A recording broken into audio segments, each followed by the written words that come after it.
All right, it's 1 o'clock, so why don't we get started? Welcome to the first session of the 2021 EHAs, or the first current session. So it looks like most of everything's on Zoom here. So we'll let the group, the presenters, you got 15 minutes, discussants 10 minutes, and then 5 minutes for questions. If you have questions, they can't hear if we use the mic, it's too echoey. So for questions, come up to the front and you could stand here and then they can hear you better. Sound good for everybody out there on Zoom? All right, so we'll just go in the order on the program. So first paper is historical. Where's the title? Oh, there. The economics of gender-specific minimum wage legislation. All right, take it away. Thank you for choosing our paper for the conference. My name is Michael Poyker. I'm from University of Nottingham, and this is a joint work with Riccardo and Marchingiglio from analysis group. Today we'll talk about economics of gender-specific minimum wage. Okay. This paper studies the implementation of first minimum wage legislation in the history of the United States. And that legislation was gender specific. There are hundreds of papers on minimum wage, but most of them have certain identification challenges. For example, laws are usually affecting all the workers and all industries. There are other labor market regulations that may confound the effect of minimum wage. Often there are no longitudinal data, and it is impossible to disentangle the within worker and compositional effects. Another important motivational part is that female wage workers are often overrepresented among those who are earning below minimum wage. And in this paper, we use the laws that are applying only to specific industries and only to female employees. Such unique institutional context allows us to have a very well-defined control group where the treatment is on a location industry time level in an environment with much less labor regulation. And then we capture the effect of going from zero to non-zero minimum wage. And finally, we use the data for the universe of all US population from the full count census. The paper will be as follows. I will first show evidence of the earning effect using longitudinal data from Oregon. Then I will show aggregate employment effect by gender on a county industry level and county level. And our identification will be triple difference and difference plus usage of contiguous county per sample. We will also study the role of local cross-country concentration on as heterogeneous effects. Then we will study individual level responses. And our identification here is within woman variation and linked sample of women. And here we will study the switching industry versus leaving the labor force and the role of marital status in this choice. And finally, we estimate the elasticity of substitution between men and women. And here we will use relative employment and wage changes. Preview of the results, we find that wages increased women's earnings, but only for those who were earning below the minimum wage. We also find that in untreated industrial locations, employment decreased for women by approximately 3%, but at the same time increased for men. The impact of minimum wage is smaller in areas with a more concentrated market. And we also find that women are either switching or between industries or leaving the labor force, and the former is driven by non-married women. And finally, we show that genders are on average gross substitutes. Overall, we contribute to several literatures, but most important, this is the first paper on gender-specific minimum wage. In the literature of minimum wage, we contribute in a sense that our legislation use industry-specific variation and gender-specific variation. We also contribute to the development of American labor institutions and women outcome here. And here we show substitution of women by men due to the state's economic policy interventions. We also show that new equilibrium increased the employment gap between men and women, but at the same time decreased earning gap, but for those who remain employed.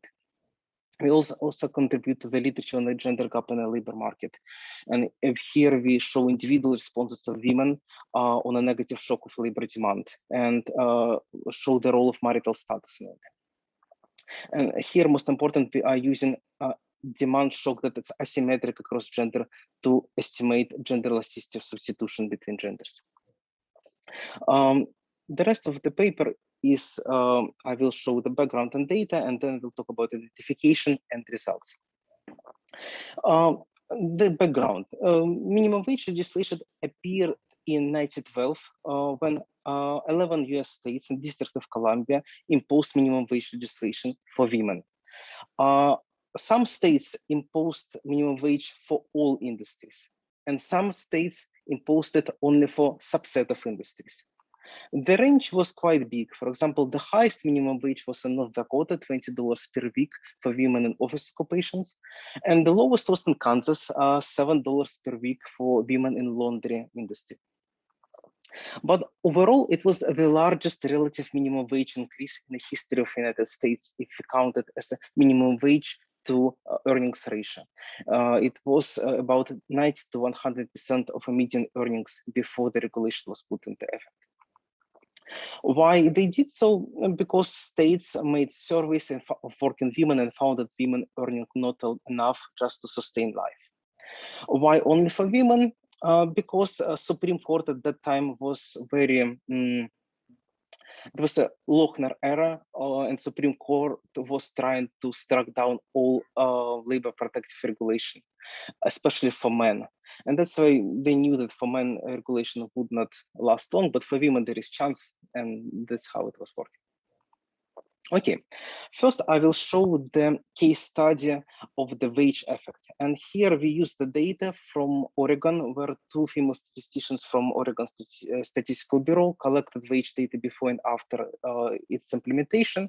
And we place on the x-axis wages before and the y-axis wages after. And we can see that workers that are earning below minimum wage in Portland, they are all having a wage increase, but all workers that used to earn wage already above the minimum wage, they still earning the same wage. They are on 45 degrees line. That's why we see that the wage is unchanged for the top earners.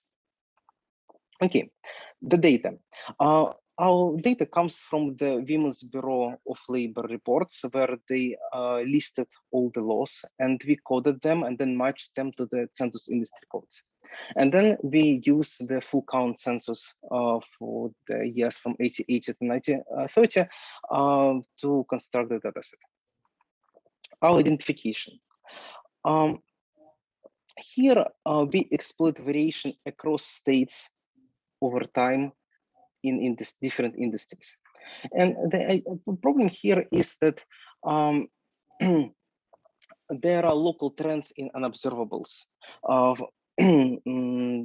For example, we expect that the minimum wage effect, that states that impose minimum wage are different in terms of their female labor discrimination than other states. And the solution here would be to use contiguous county border pairs. It allows to control for local trends in gender discrimination in labor market and growth in the female-intensive industries. To illustrate the importance of contiguous border pairs, we can consider two demean counties, one in Oregon and one in Mississippi. And if we compare these two counties, it would produce, will not produce unbiased estimate because of this locality specific and observable trends in gender norms. That's a more correct way is to compare county in Arkansas to a similar to an adjacent county in Mississippi, where the gender norms and occupational structure is expected to be more comparable than between Oregon and Mississippi. And then using a set of county pair fixed effects, we are able to compare female employment in an industry county cell that is similar, very similar in terms of these industry trends. How the map of the states looks is like this. We see there are some states on the west coast, some in the north, some in the center, and a little bit to the northeast, DC and Massachusetts. And when we restrict our sample to the contiguous border pairs, we have such picture. And very important is that we test that all the counties in a CBCP sample are comparable between themselves and comparable on average to the full sample of counties in terms of observables. Eventually, we have 42 segments between each states. For example, there is a segment of Arkansas and Tennessee, where there are 2 counties on one side, 4 on another side, and in total there are 6 county pairs. And the type of variation we use is industry level minimum wage on one side and no minimum wage on another side. We may have a different situation where there is all counties are treated with minimum wage on one side and only some industries on the other side. We may have a situation when both states have minimum wage for all industries, but then we use variation in the level of the minimum wage that they introduced. And we also have variation in how many periods minimum wage was active, because in some states, the Supreme Court struck down the legislation and they canceled it, and in some it survived. And that's why we have different number of periods as well. Overall, we have 42 segments, 36 pairs of states, and 419 county pairs. Then we estimate the regression, where on the left-hand side, where our observation is a county pair, industry I and decade T, and we estimate it separately for women and for men. Our variable of interest is log employment share, where we measure employment of that certain gender in the industry I in that county in that decade, divided by a total population of that gender in that county. We use a set of fixed effect to have our full difference specification, triple difference specification, and we cluster our standard errors or triple cluster on a state, industry, and border segment level. Okay, the results are as follows. We find that gender-specific minimum wage decreased employment of women. In panel A, we use the minimum wage in dollars, in $10. And the results hold when we use more conservative types of fixed effect. For example, we can use county per year fixed effect, so there's any county year changes. The results also hold when we use differently measured main explanatory variable as a dummy or as a log minimum wage. We also check several alternative explanations. We show that the results are driven by low occupational score percentiles women. We show absence of parallel trends. We show that women are not differentially migrate out. We show that the results are not confounded by contemporary labor legislation or World War draft. We also show different robustness checks. Yeah, it's all good. Then we want to go from location industry effect to location effect, because the women can switch, not just because women can switch between industries. And in this case, we want to find the aggregate effect on employment. And we use the same identification, just aggregate everything on the county per year level. And we found that minimum wage still decreased aggregate employment of women. And we find some heterogeneous effects that, for example, localities with higher market concentration reacted less. We also are able to compute own wage employment elasticity, and our employment elasticity with the blue are in line with the literature, depending on the market concentration. Another important findings is that we are using individual level results. We are linking census of women between 1910 and 1920. And this is a very standard linkage. The difference is that we are only using women who are always married and never married in order to not to miss women that change last name after marriage.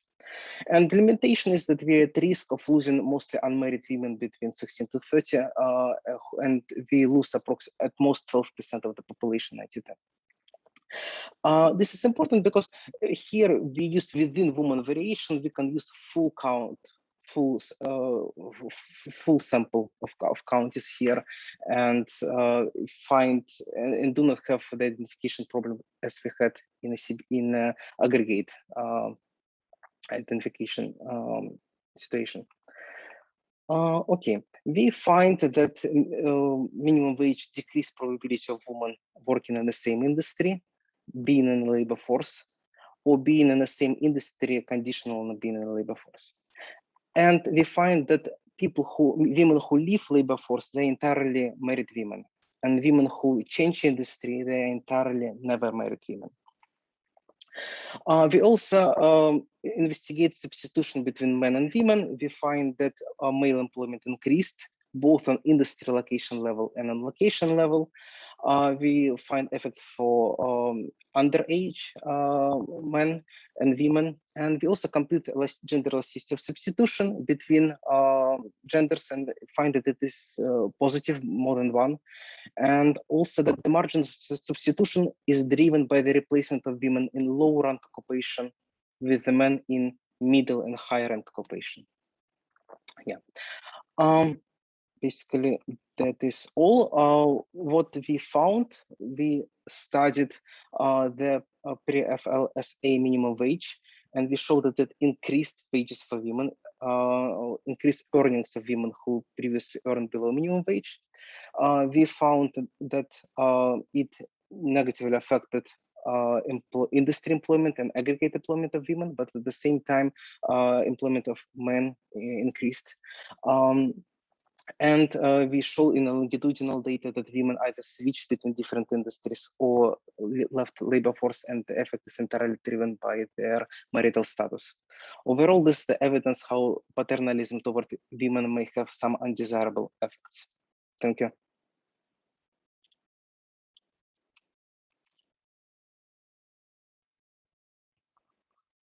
Great.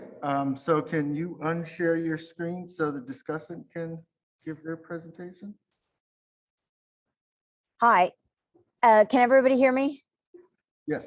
Okay, and I'm not going to show some slides, but I will discuss this paper. So I'm Joyce Burnett from Wabash College, and I was happy to be able to read this paper. So this paper uses a triple difference to examine the effects of the minimum wage laws on employment. The authors look at the employment in counties along state borders when one of the states implements a minimum wage law that applies to women and not men. Sometimes the minimum wage applies only to specific industries. That's the main method. They also construct a matched sample of women who do not change marital status between 1910 and 1920. The paper has three main conclusions. One, the passage of a gender-specific minimum wage reduces female employment. And this reduction is partly a reduction in labor force participation and partly a shift from covered industries to uncovered industries. Two, the effect of the minimum wage on employment depends on how competitive the labor market is. Authors interact the minimum wage with the Herfindahl-Hirschman index, measuring the concentration of industries in the local labor market. And the results suggest that a minimum wage would decrease female employment 12.5% in a perfectly competitive labor market, but would increase employment 7% in a pure monopsony. Three, gender-specific minimum wage laws increased male employment, suggesting men and women workers were substitutes. The authors attempt to estimate a numerical value for the elasticity of substitution, but since they do observe wages, this is largely conjectural. The econometric work is very thorough. The authors very carefully set up comparisons of border counties, and the reader nearly drowns in the sea of robustness checks. Given this thoroughness, it's surprising that the authors say virtually nothing about the data used to construct the dependent variable. So the authors mentioned that they start with, quote, a full count census data from 1880, 1900, 1910, 1920, and 1930, and that they, quote, construct a panel data set of gender, industry, occupation, county, decade, cells. No further information about the data is given, even in the extensive online appendix. There's no discussion of whether the census data provide an accurate measure of female employment. And you'd never know from reading the paper that they use anything other than modern CPS data. So the reference given suggests that the authors are using population census and not the census of manufacturing.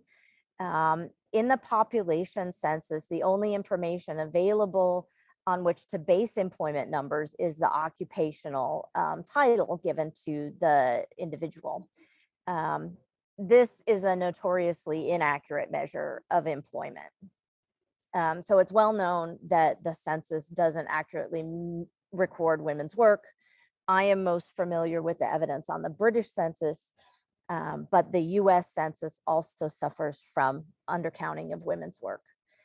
And this is true not only for self-employment activities, but for waged work as well.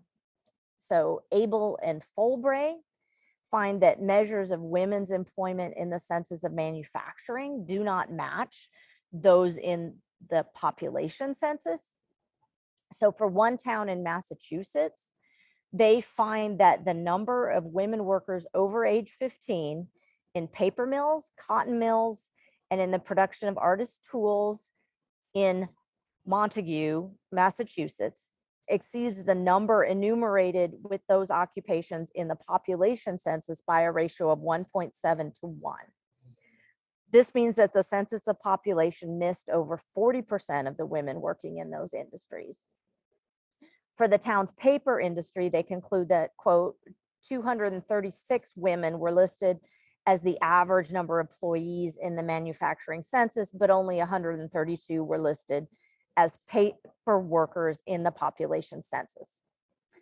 19th century enumerators did not see women as workers and did not consistently record their work. Even if employment is always recorded, it is occupation and not industry that was recorded. So the authors don't say how they translate occupations into industries. So we can't assess how accurate that translation is.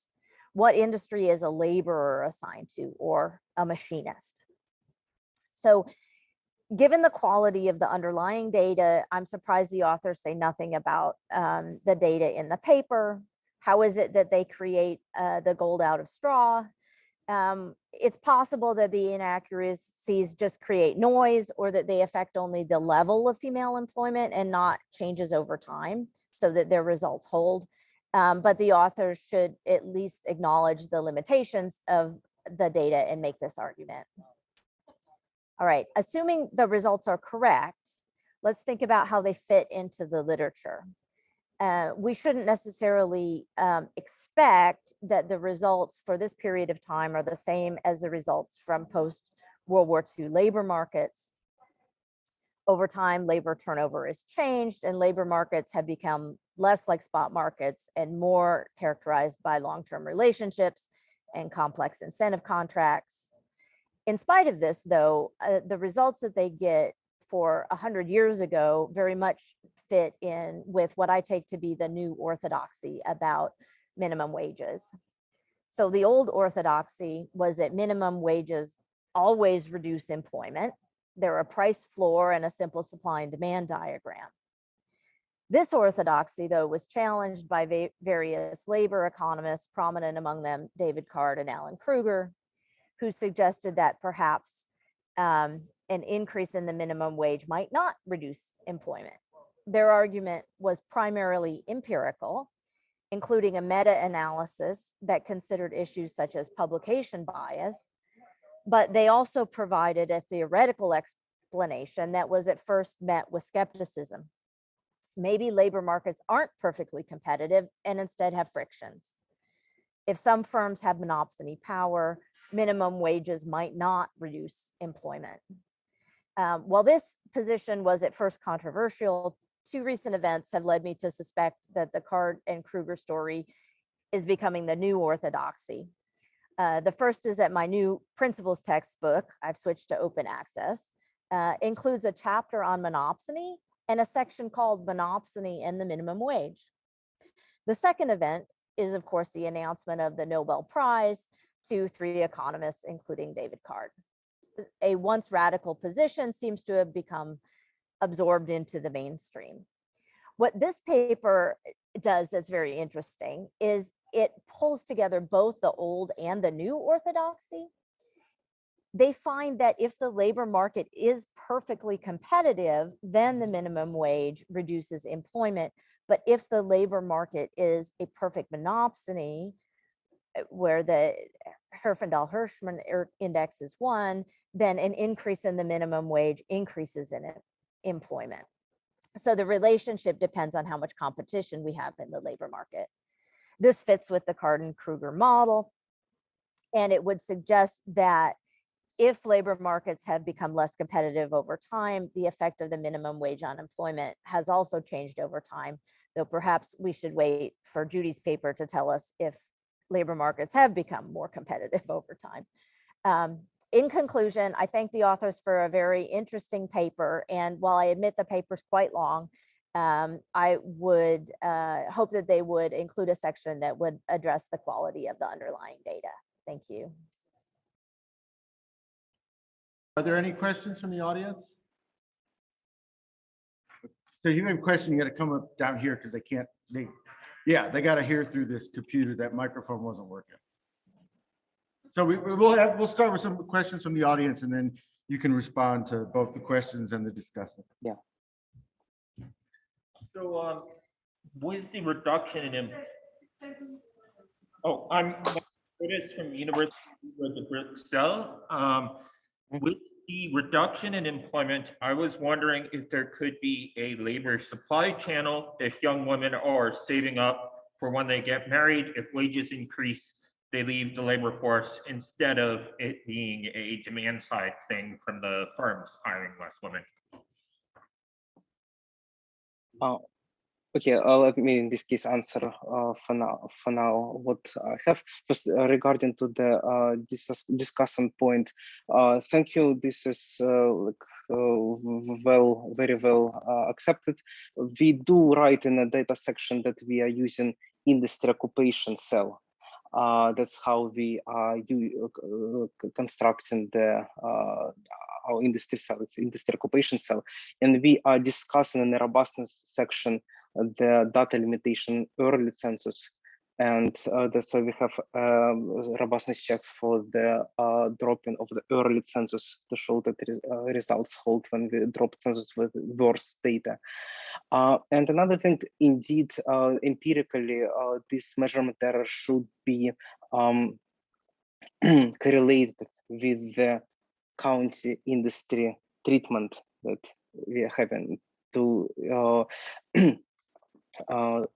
confound our results, and that's why it is unlikely that enumerators are misnumbering women only in those industries where there are minimum wage, in those states where there are minimum wages. Also, our industry specific state industry fixed effects and industry time fixed effects are helping us with these possible measurement errors that is industry specific. And robustness checks for the industry drop also help with this, and we are talking about it in the industry in the robustness section. Maybe we did need to talk about it more in a data rather than keep it all till the end to the robustness section where it is lost in lots of other robustness checks. Regarding the labor supply channel, yes, there is probably labor supply effect as well, because some women may be eager to go on and be employed in industries that are treated where they can get higher wages. But if the firms are reducing the jobs for women and replace them with higher skilled men, this might not be possible. That's why what we are estimating is more a labor demand story. But the fact that individual women may even be able to catch such better job, I am sure that this is part of the story, but we are not capturing it.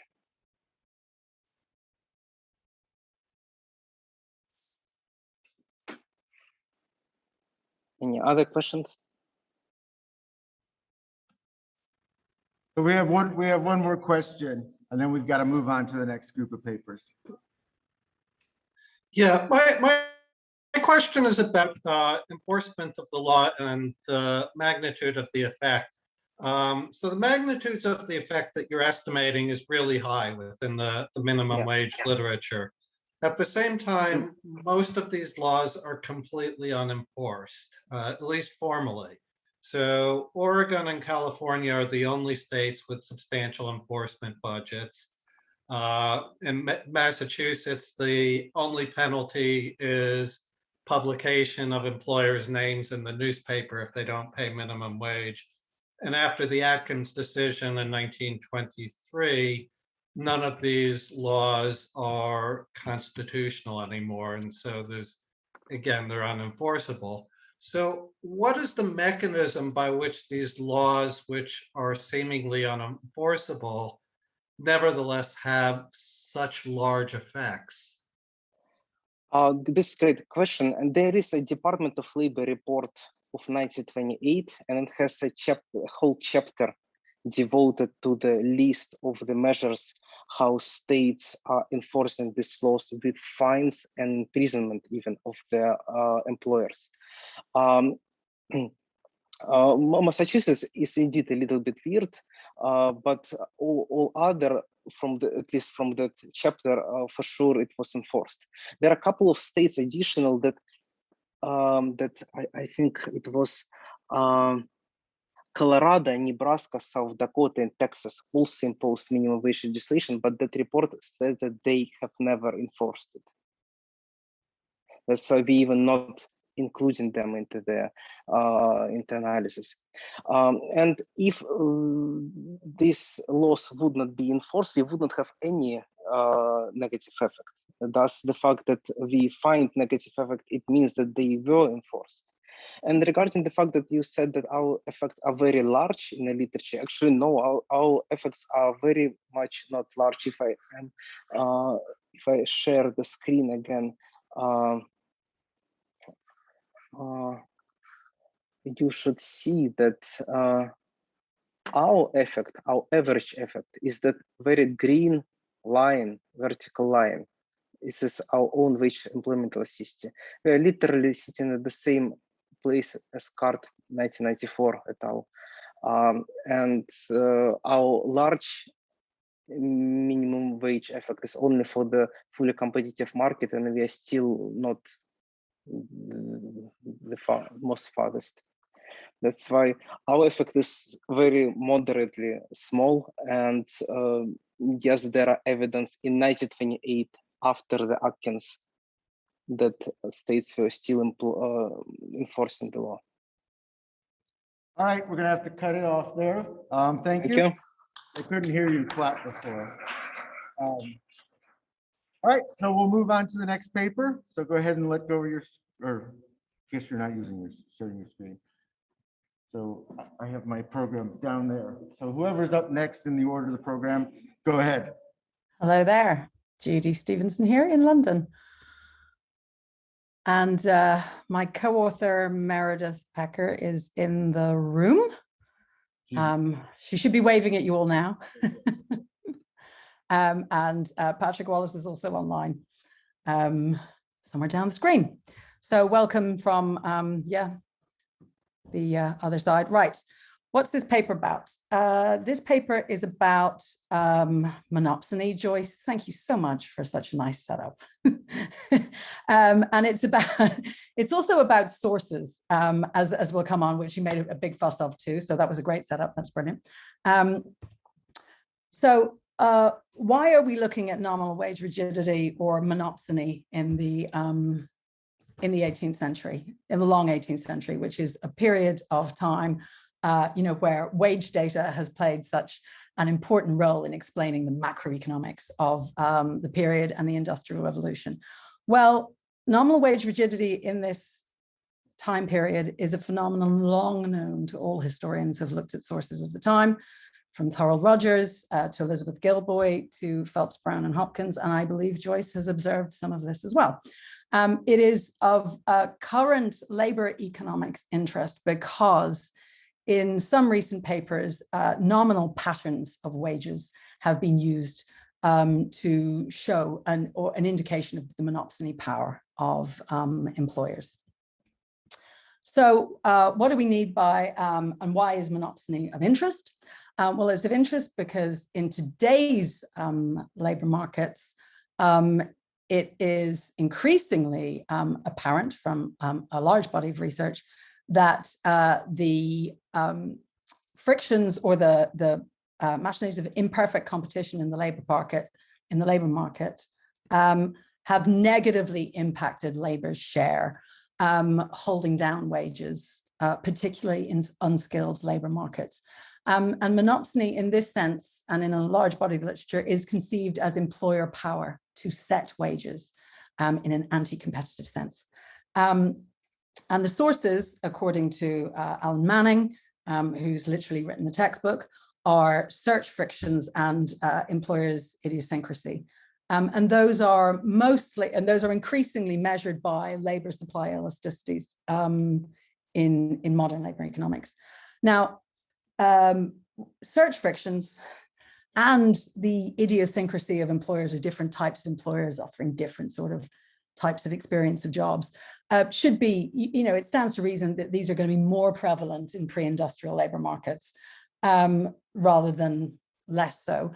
However, economic history has always treated labor markets as pretty much perfectly competitive for the most part. Undercutting the treatment of wages is, Arthur Bowley's assumptions of the law of one wage, and that very famous note from the Journal of Economic History, 1998, Clark and van der Werf's, perfect labor market arbitrage is, all over most assumptions about current labor economic history. So the structure of our paper is, we describe the sources and the nominal wage rigidity found, and then we go through the 4 hypotheses from general narratives in economic history that have traditionally, covered this. And we argue by residual that there is very strong evidence of monopsony, although the measures we can use to measure this compared to today's markets are very limited. The implications are that there's a role for imperfect competition, which we'll come on to. So first of all, so this is a historian's paper, even though there's a brilliant econometrician in the room. The 18th century nominal wage rigidity is profound and absolute, and it's usually obscured for most economic historians by the fact that real wage studies, show the combination of wages and prices, but all the variation is in the prices. But what historians who've looked at these records know that there is extreme or absolute wage rate rigidity over the very long run. Rates for the same work in the same place remain absolutely unchanged over decades or centuries. So the Royal Dockyard paid the same rates for day work for 133 years, albeit there were, there's a long controversy about the stuff around the wage rate. And St. Paul's Cathedral paid the same rate to laborers from 1672 to 1748, as we published a paper on, we put forward a working paper on earlier this year. So here are some nice pictures from the sources. This is St. Paul's, where you can see I've highlighted the 18 pence per day in summer rate from 1674, 1700, and 1746. Here's a short-term set of exactly the same wages, mostly to the same people in London Bridge through just before the Great Fire of London and just after they start to rebuild, and they've got one of these huge, great labor, demands of all time. It's the same wages, no matter where, over and over again. And when you put 22,000 observations over 8 decades together, this is the pattern you get. There's some people who are observed in the outliers who are, disabled or doing something specialist, but the day rate for laborers' work is unchanged for 8 decades. So, this is the sort of nominal wage rigidity over time that suggests that market forces might not be working. We also see wage dispersion, i.e. employers setting wages for the same work at the same time, that would match the traditional definition of monopsony, in the same place at the same time in individual years as well. So we have this profound rigidity. What are the traditional explanations being? Well, we've summarized them in the paper.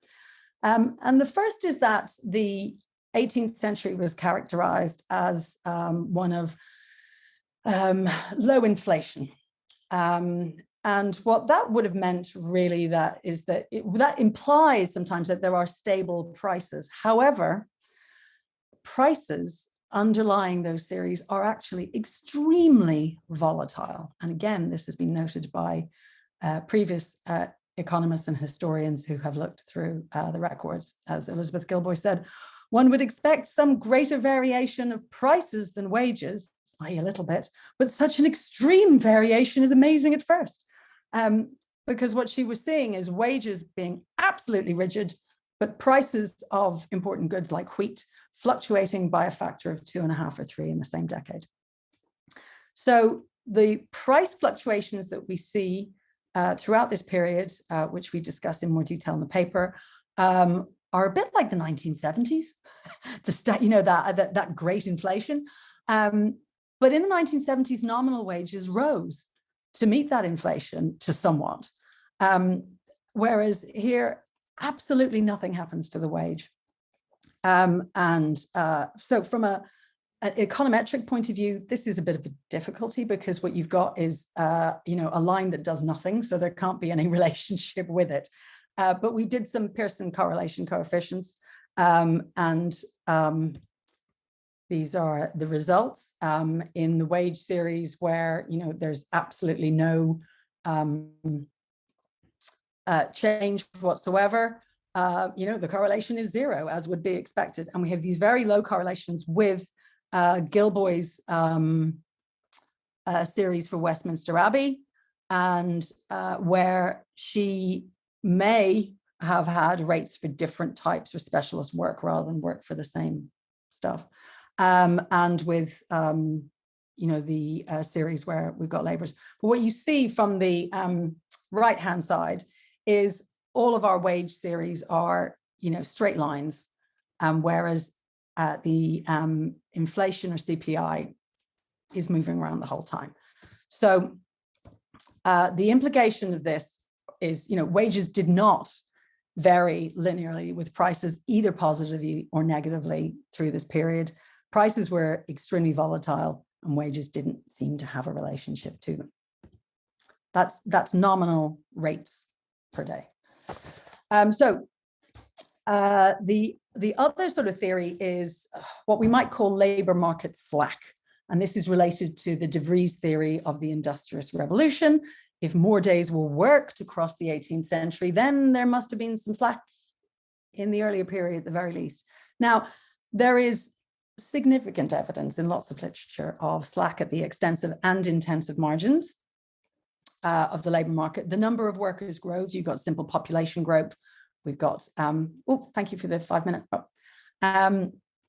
I've included a small illustration of annual burials to show you that there was an increase and then a possible increase in burials. So with a time lag, a variation in the population in London.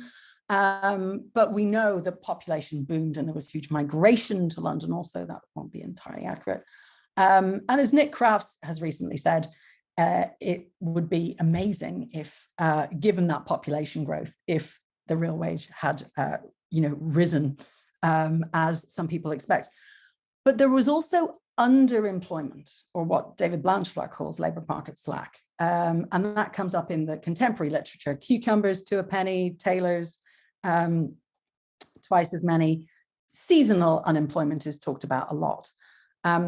Our previous paper shows that even though there's a high variation, there's a very high variation in labour demand on building sites.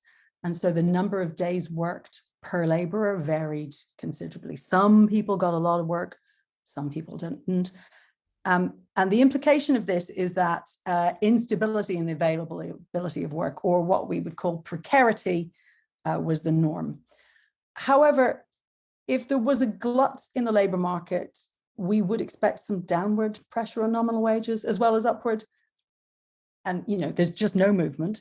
So it cannot account for rigidity, but we feel it may be related. So was a lack of downward wage stickiness due to the risk of industrial dispute or employers' preference not to be unfair? I mean, this is a well-worn path in current economics. And also there's a very famous paper by our discussant and his co-author that shows for the 19th century that where the explicit coercion kept workers in low wage contracts, but when that coercion was withdrawn, wages went up. So, was this threat or coercion a problem with bargaining? So if disputes served as an indicator for the bargaining power of labour, what might we expect? Maybe, workers, had the power to hold employers back from cutting wages. But what we should point out here is that the master and servant law that applied in the 19th century also applied here. Workers involved in wage disputes faced incarceration. The legal framework punished them for withholding labor or disputing wages. So when stuff came to court, before a judge or a justice could begin to mitigate or judge on wage levels, he had to decide whether to send the workers to jail or not. Given that, we actually have quite a low level of trade disputes until the very end of the century. So this is data taken from Sarah Dobson's Masters and Journeyman, famous work of social history of early modern trade disputes. We've digitized it. And what we show is actually there isn't a rise in wage disputes until there's a rise in, thank you for the note, until there's a rise in, a breakup in wages after 1790 or so. So the other question is there, did the currency or the lack of coin produce rigidity? Jan Lucassen basically has a long-standing theory that because the wages can only be paid in available currency, if there aren't small coins in circulation, you can't have finer increments, and so you have rigidities. And Craig Muldrew has argued that the scarcity of small money constrained the wage in early modern England.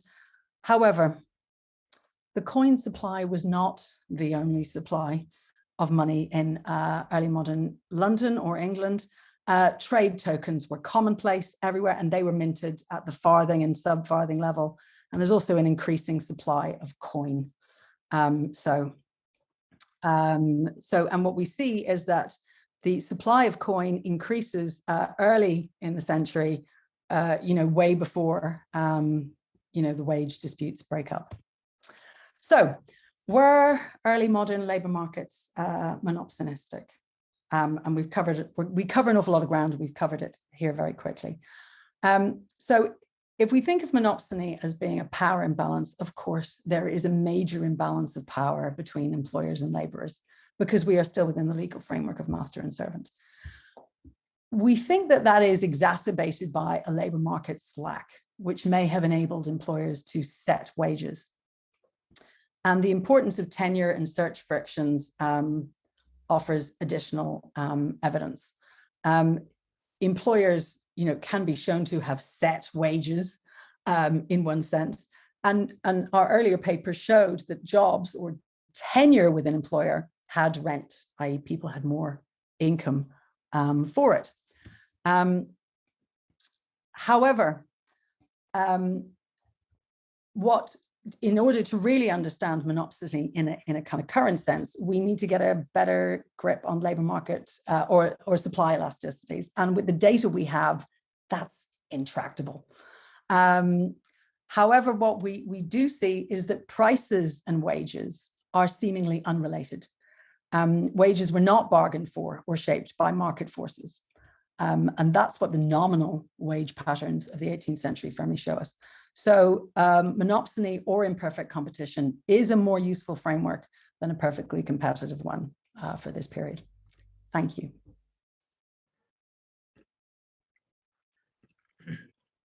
Can I share my screen? There we go. All right. There we go. This is a fantastic, I found this paper just enormously stimulating and very cool. And so, they actually use actual wage data as opposed to imputations, as opposed to, projecting things from contracts. It's like, here's day rates. And just like, it's just so striking that over 80 years across multiple data sets, you're seeing not just like low movements of nominal wages, like zero movements of nominal wages. And it's just like an overwhelming piece of evidence for just the importance of custom and norms or something in wage setting. And I think this is just really great and provocative stuff. And it sort of begs, with apologies to Ed Prescott, it just got me thinking about how much in economic history we kind of let theory ahead of measurement in economic history, where we sort of say, oh, there's a wage. There always has to be a wage. The labor market's like a trans-historical institution that's always existed, and so there must be wages that exist in the sort of that are the same thing from 1250 to 2000, and there we go. We'll just run a regression. And I feel like I always like to advertise this book by Richard Burnett about the fabrication of labor, just like how late in the industrial process something like standardized wages emerged in, and how the units that they're set in are really different even within the textile sector between Germany and Britain, just and that these cultural and customary forces just really exert sort of a first order impact on what wages are and how they're set.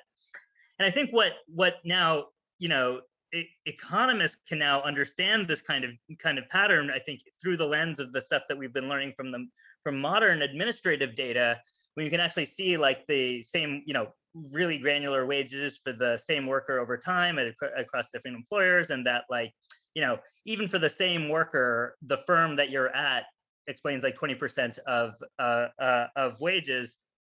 And so it's just okay, that's true in modern administrative, modern, thick, dense labor markets. How much more true is this, must this frictional nature of the labor market be in historical labor markets?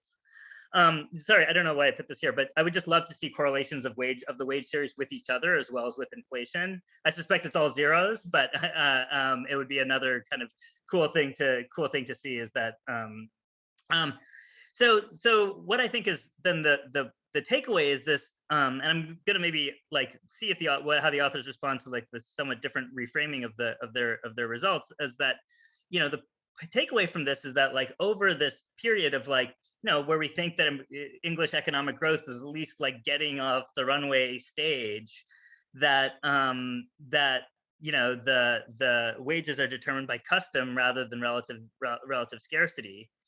And so like that means that like a lot of the kind of assumptions that I think, in earlier generations of economic historians have made is to just assume that the law of one wage obtains, which is like a great data simplifying thing. If you only have like one a bunch of spotty wage series, you can basically appeal to perfect competition to tell you that like you don't need more data because one wage is as good as another, because the underlying labor market is perfectly competitive.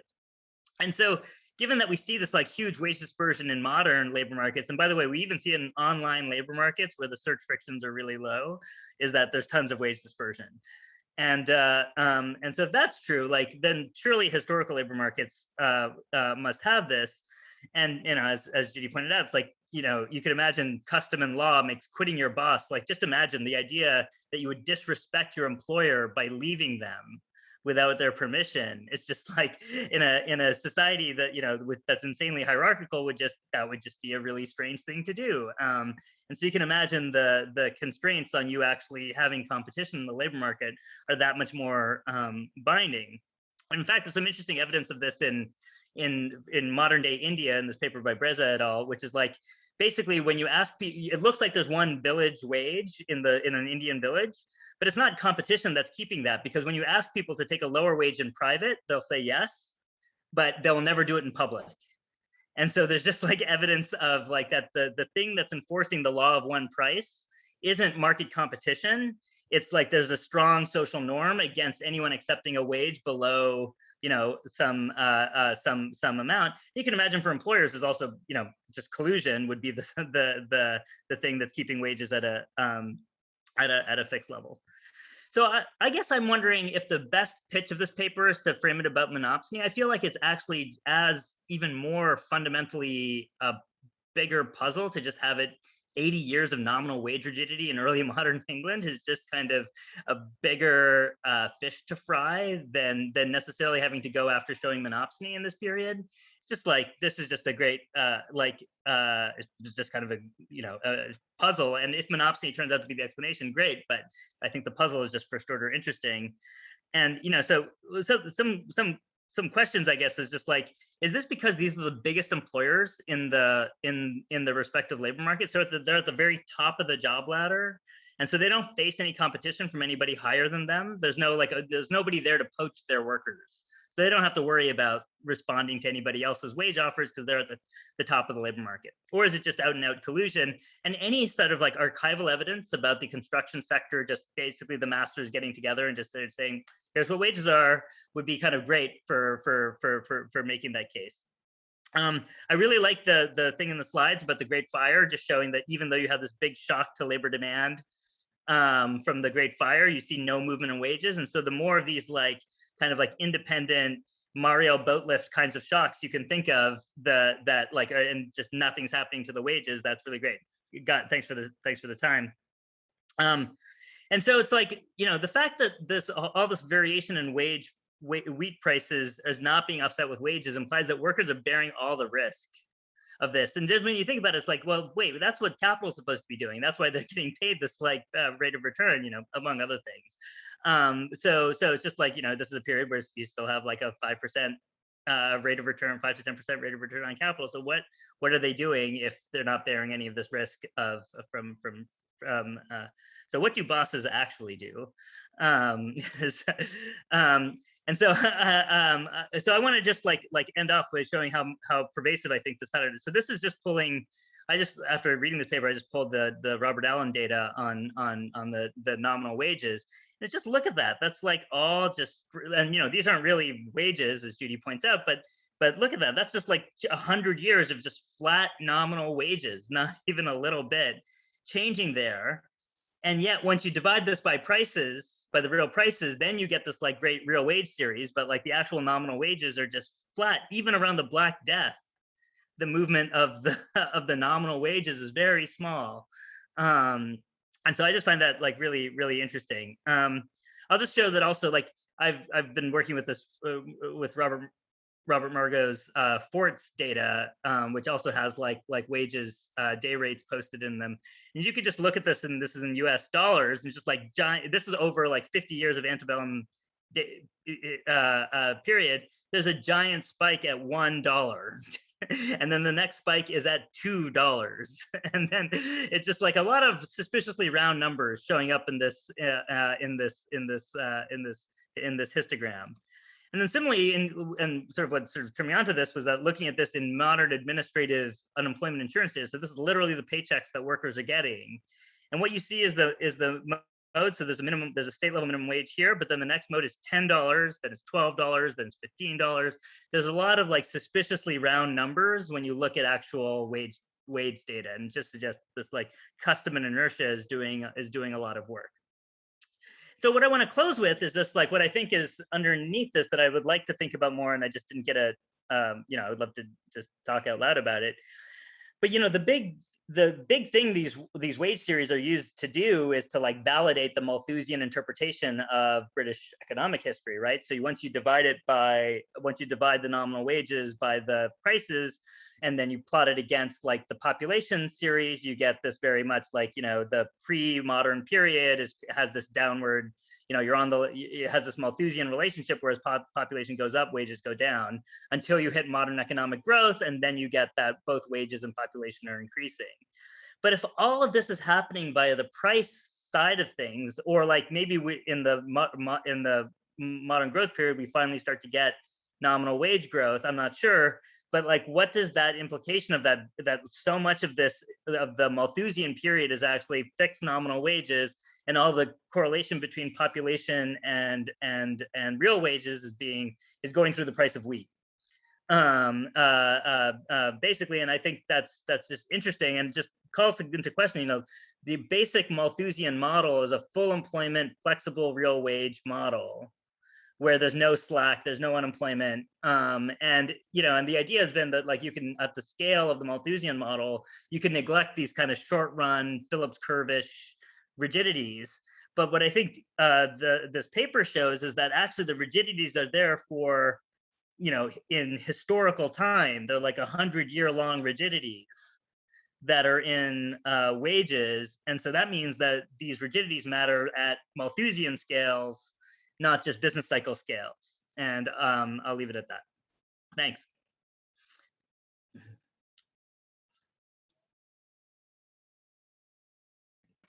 Thank you, Suresh. So That's great. do we have any questions from either Zoom or the audience? Go ahead and speak if you, Joyce. Somebody speak. Joyce, do you want to Joyce, go first? yeah.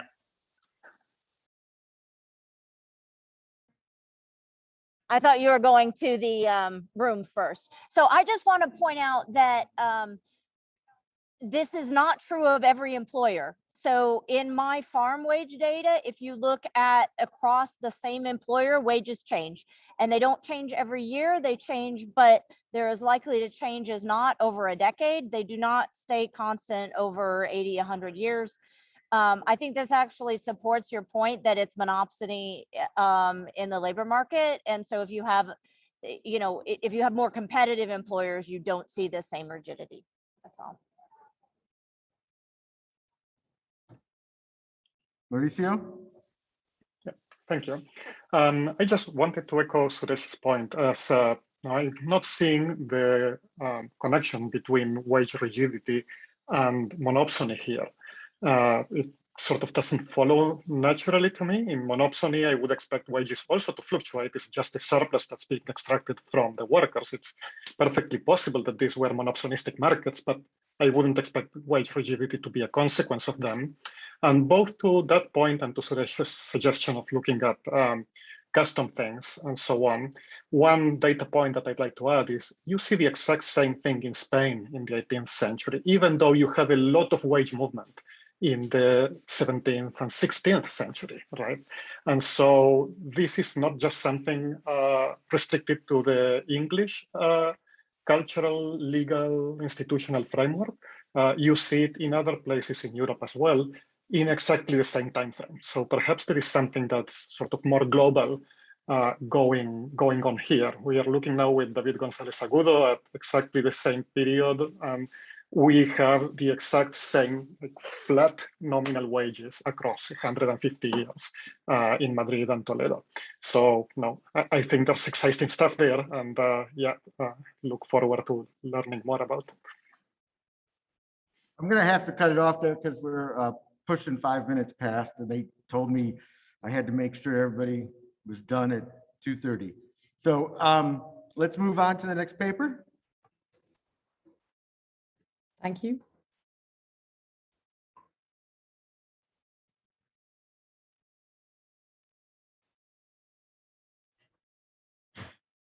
Okay, hello everybody. I hope you can see my slide.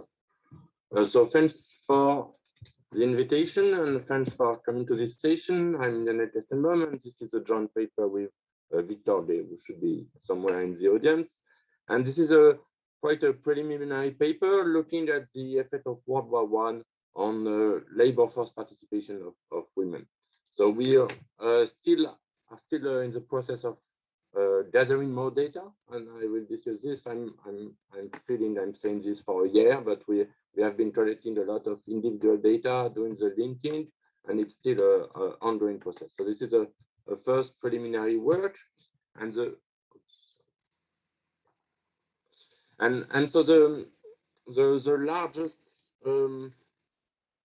setting is very much about change in the way people work in the 20th century. And two important changes. The first one is the structure of labor market. So the change between independent workers and salaried work, wage earning work, both for both women and men, in fact.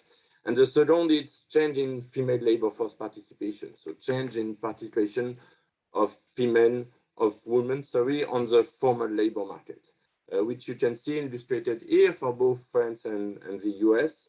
So of course, as was discussed for the first paper, there are issues of measurement, of what it means by salaried work and so on. I will come back to this in a minute, but these trends are really showing change in the way women are integrated in the formal labor market. And so there's a important literature and growing literature about how to explain this evolution, both wage earning, so increase in wage earning on the labor market, and change in labor force participation for women.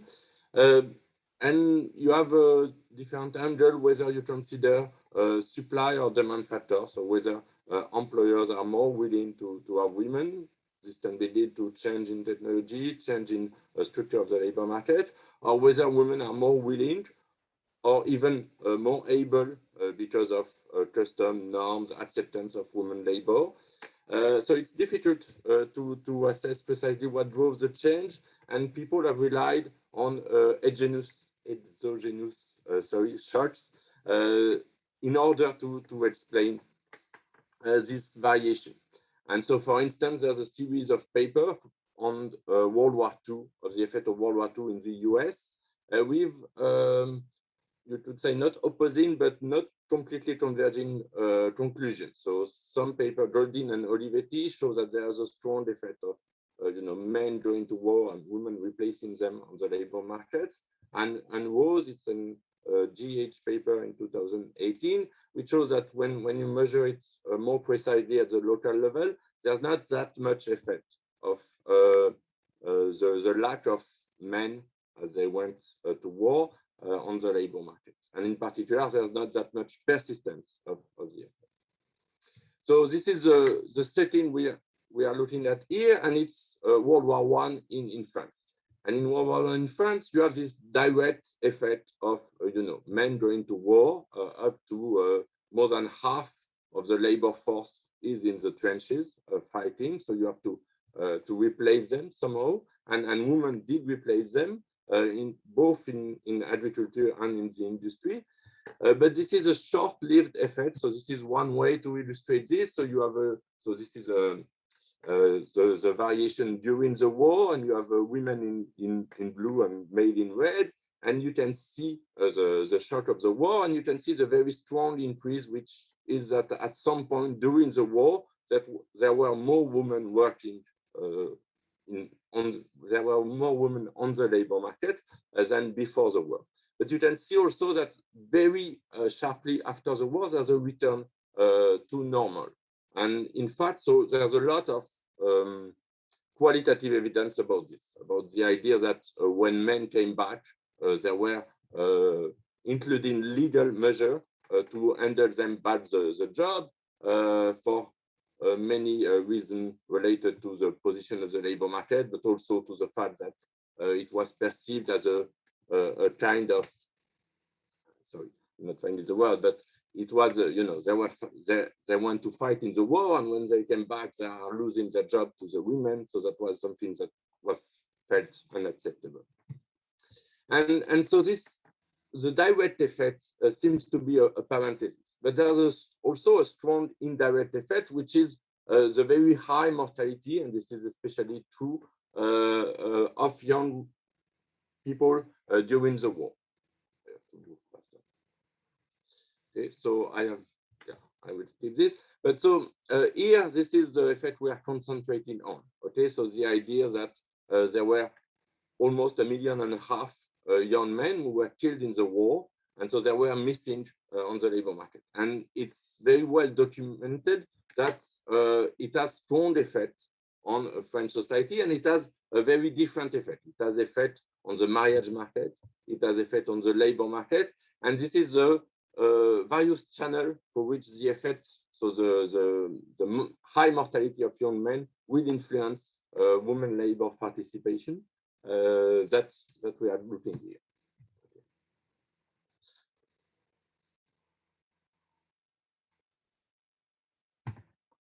So here we are building in a way on a previous paper, which was at the aggregated level. So it's Burnett and Gay, and it's at the departmental level using the variation. So we use the same mechanism. The idea is the variation in terms of mortality at the local level. Okay, so there's a variation at in terms of mortality during the war at the local level, which we treat as exogenous.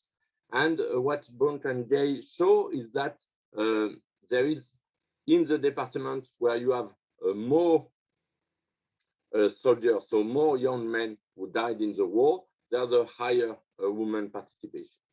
So what we are trying to investigate here are the mechanisms, so the channel through which there could be an effect from the mortality of young men in the war to the labor force participation of women. And there's various channels this time. So our setting is exactly the same. We look at a differential at the local level in terms of mortality during the war, so that you can, you know, in the papers are quoted by sex ratio or by direct measurement of mortality at the department level. And so you can imagine various mechanisms. So for instance, so you can imagine various mechanisms related either to push and pull. Okay, so you can imagine that women are need to work more, in particular to go more on the labor market because they have less resources. For instance, they are less able to marry because of the scarcity of men on the marriage market. They have less bargaining power, and in fact, they could be forced to marry also a lower quality marriage. There's also the issue of war widow, which experience negative income shocks on their revenue. And so all these mechanisms that we want to investigate point to negative income shock related to the provenance of the war. Yeah, I'm much too long. Yeah, thank you for the 5 minutes. So I will sum up the paper. So here there's what we look at is the effect of the demographic shock, so the indirect effect of World War I mortality on the labor market. And what we are looking at is individual level, very detailed data on one specific setting that we choose as a very rural and very far away from industrial setting. Our treatment variable is always a variation in the military death rate at the local level. And so we compare, it's a simple diff and diff variation, we compare before and after. And what we show, I'm not sure I will go up to the full presentation, is that women are indeed more likely to declare an occupation, so to work on the formal labor, and more likely to work outside home after the war. But the higher military fatality means that, so if you compare two areas, one with a lower and one with a higher military fatality, in the area with the higher military fatality, women are getting more in agriculture and less outside of the wage labor force. Okay, so let me show. So this is the area. So the idea is that we focus on intensive sample on a very circumscribed area in order to be able to observe as close as possible all the mechanisms. So this is the area. It's Bellac in Haute-Vienne. And the idea is that we're using both census, so 1911 and 1921. And then we're also using some more pour la France, which is individual level records of people who are dead. So we're matching this to the census in order to see the women who lost their husband at war. And on the other side, we are using also Marriage Act to see women who married both before and during the war. So this allows us to, in a way, proxy for direct effect on their income. Okay, so this is census records. I will skip this for the sake of time. I think just one important thing on the sources is how we measure women labor, as was mentioned for the first paper. It's there's certainly under estimation and underrepresentation of women work and women labor in the census.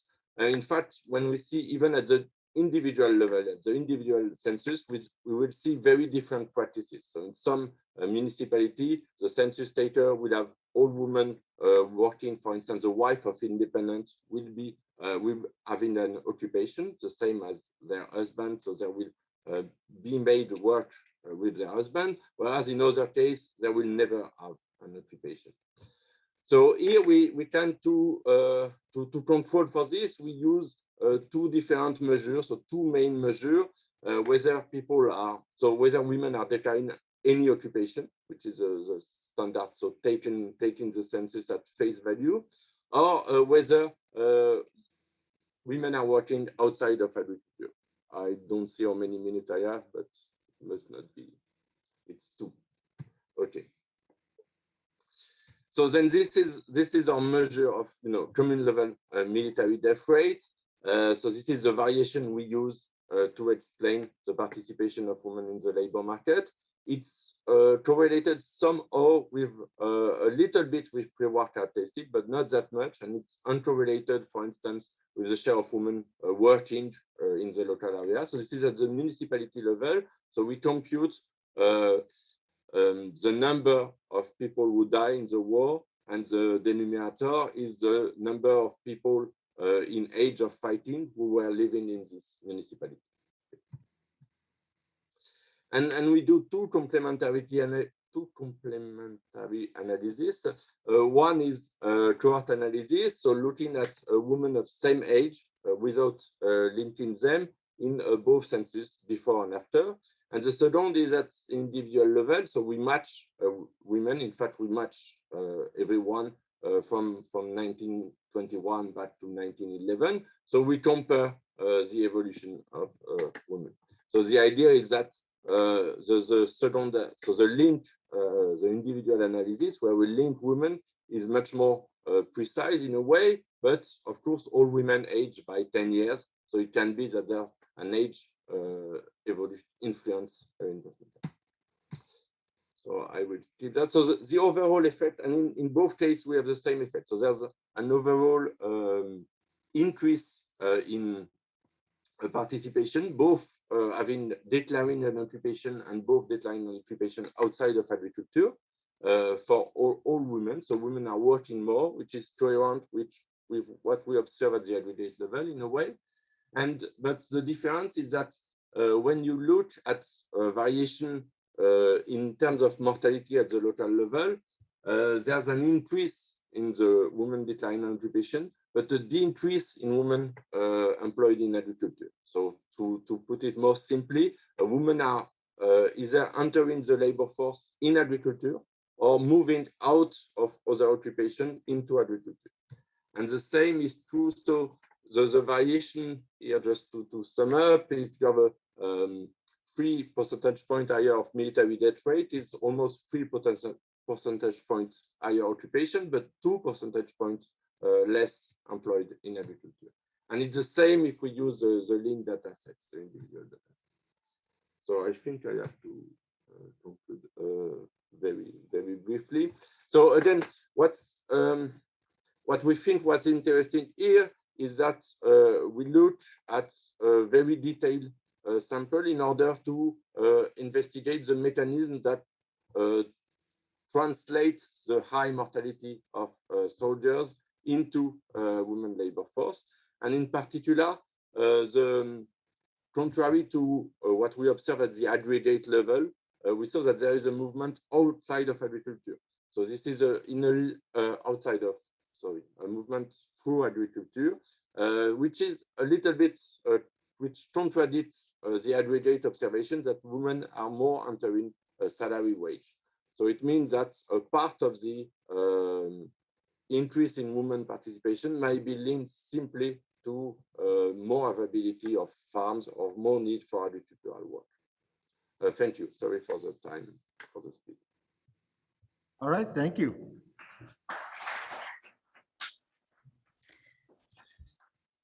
Super. Go ahead and share my screen. So can you hear me? Yes. Okay. I'm Liz Cascio, and I'm happy to be here to discuss this really interesting paper.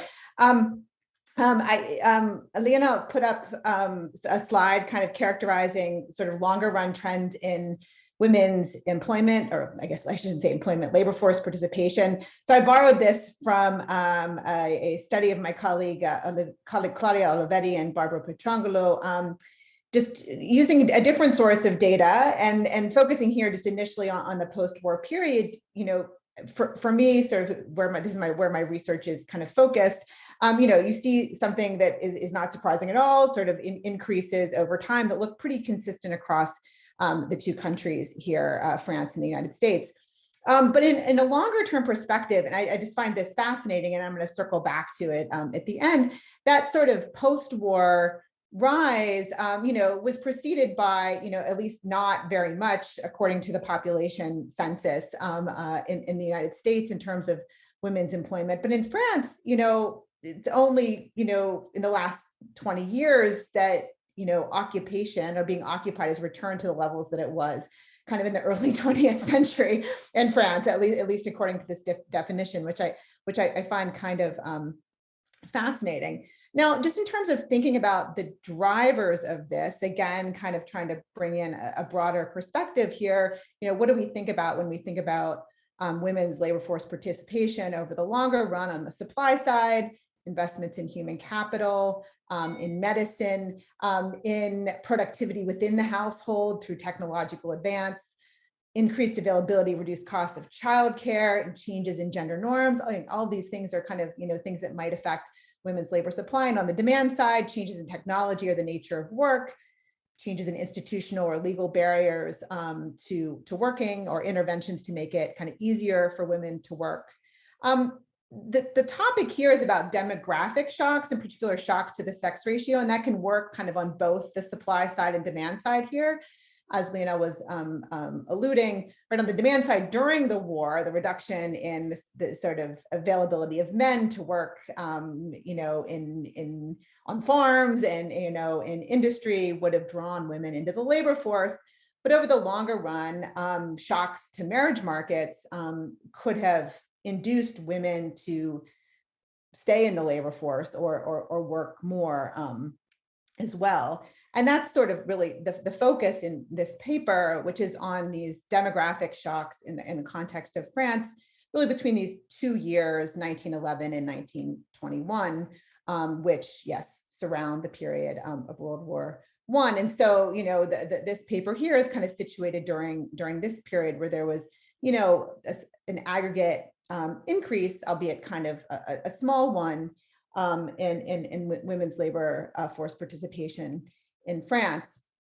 Now, the approach is to, the demographic shock here, right, are these commune level male death rates. And I think a commune here, and I think it was used interchangeably with municipality. So it's like a town, right? That's how we should think about this, right? These male death rates were really high. I didn't really have I think I kind of knew this with trench warfare being what it was in France during this period, but I think it was average, right, 16%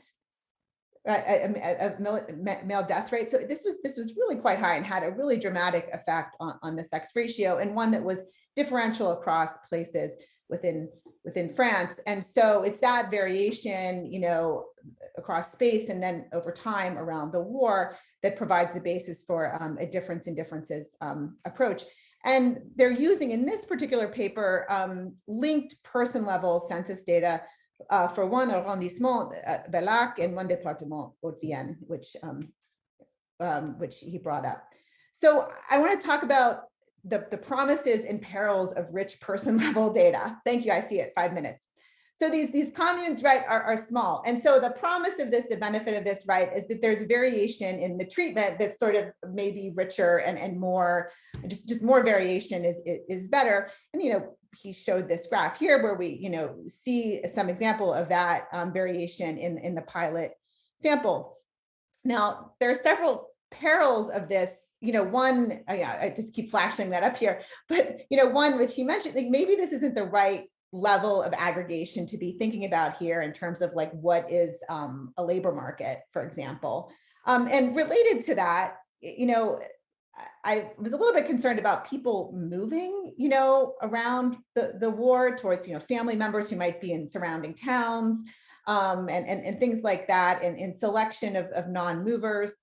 So, and trying to I was having some difficulty kind of getting my head around like who's ultimately kind of ending up in the sample here. I mean, in the linked sample, I think you have to be in one of these towns within this particular arrondissement. So I'd want to look into, whether, observation of individuals in the sample kind of who were there in 1911, is related to military death rates in any way, and certainly to assign the treatment. I think that this is what's going on based on, pre-war residents. Secondly, a neat thing about these data, once they're linked, is you can observe, the marital status of individual women, both before and after the war. And this is kind of neat, of course, because, it's an outcome of interest. Places where death rates were higher, we would probably expect women to be more affected, either more likely to remain single or more likely to be a widow after the war.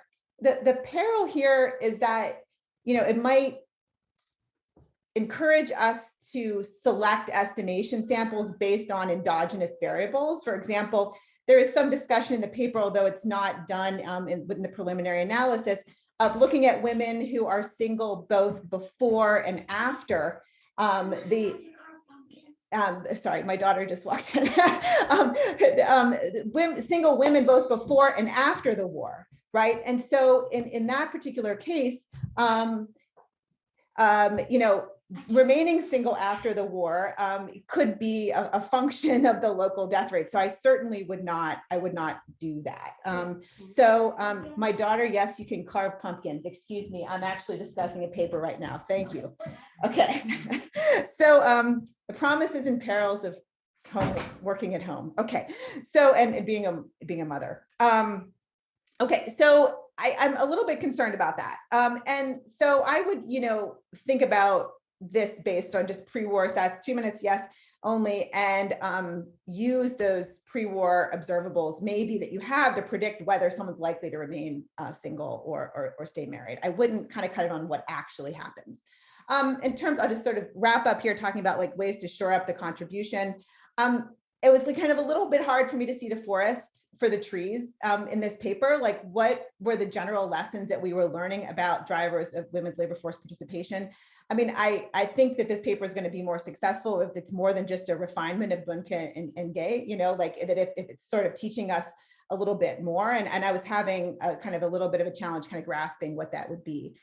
Why this particular one be small, it doesn't come until page 13 of the paper. And that seems like a little bit too late. I think the linking is somehow selecting on outcomes too. But that's, you know, a referee to comment. Why stop in 1921? So this was sort of my final thing here. You know, is there a later life impact on directly treated women? Does it affect behavior of daughters and sons? And, you know, I'm curious about like lingering supply side effects in this later downward dip that we see in French women's labor force participation. So does a lower sex ratio, a bigger shock to the sex ratio kind of create this or contribute to this reduction, or does it mitigate it in some way? I think that would be a really interesting question to explore. So that's where I'll stop, and sorry for the interruption. Great, thank you. Thank you very much. Thank you. We have time for one question. Somebody in the audience want to come down? Nobody from the audience has asked a question yet. No, they all want to go have some snacks.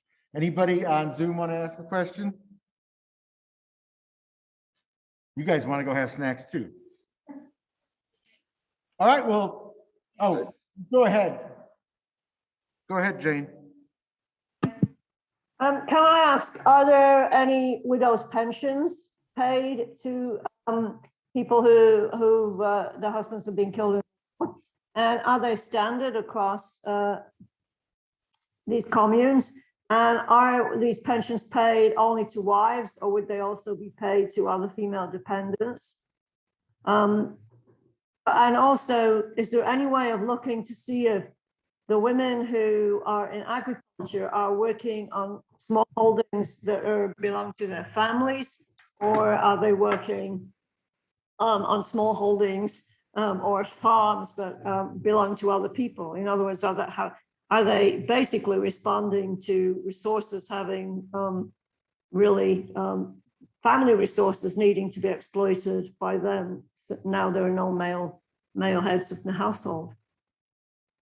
Thank you. That's two important questions. On the first one, there were pensions for widows, but there were almost nothing until very late, so until the 1930s. So there was no way people would survive on this. And there were also some compensation for other members of family, but usually it's a lump sum at the moment of death. So it's in all cases, it was very small. So it would not compensate in any ways.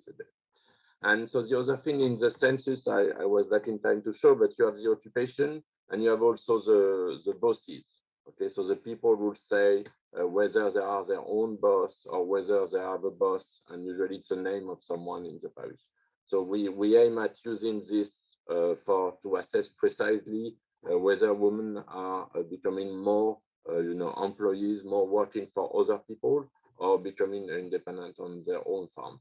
But the information is not, as you might guess, as good as it could be, or as we would expect it to be. So this is why it's a bit tricky to use. Otherwise, we need other information. Yeah. Okay. To follow up then on Judy's point about how perhaps women's employment is not correctly recorded in many types of records. It might well be that these women were always working in agriculture, but it only gets recorded when they in fact become head of households and the resources are exploited by them. They may well have been working before on the same small holdings, the same farms. Yeah, I agree. So they simply, taking over the farm. Yeah, it's simply that their employment is made visible by the death of their. Yeah, exactly. No, I agree. Thank you. All right, well, thank you, everybody, discussants and speakers. Hope everybody enjoys the rest of the conference.